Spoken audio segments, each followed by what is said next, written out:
पहिरियां मुड़ुस जी कमाई उॾाई, जॾहिं कुझु न बचियो तो पंहिंजो पाण खे ई दाव ते लॻाए पंहिंजो पाण खे हराए छॾे। शाबाश। अस्सलाम वालेकुम, मां आहियां सदाम कुराची। अॼु असां तव्हांखे हिकिड़ी इंट्रस्टिंग स्टोरी ॿुधायूं था। अभी मजा आएगा ना भिड़ो।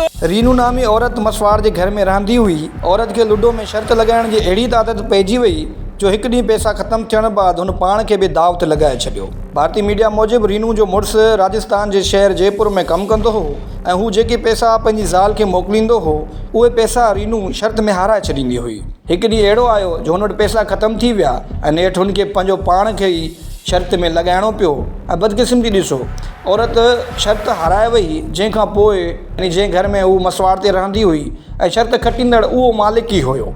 मतिलबु माण्हू शर्त लॻाइण लाइ पंहिंजो पाण खे दाव ते कीअं थो लॻाए सघे। बहरहाल औरत अनोखो हिकिड़ो मिसाल क़ाइमु कयो ऐं जुआ में पंहिंजो पाण खे ई हाराए छॾियईं। न ॿारनि जो सोचईं, न पंहिंजे मुड़ुस जो सोचईं, न ख़ानदान जो सोचईं। हाणे ॾिसणो इहो आहे त भारतीय कानून उन मामले खे कीअं डील थो करे। फ़िलहालु एतिरो।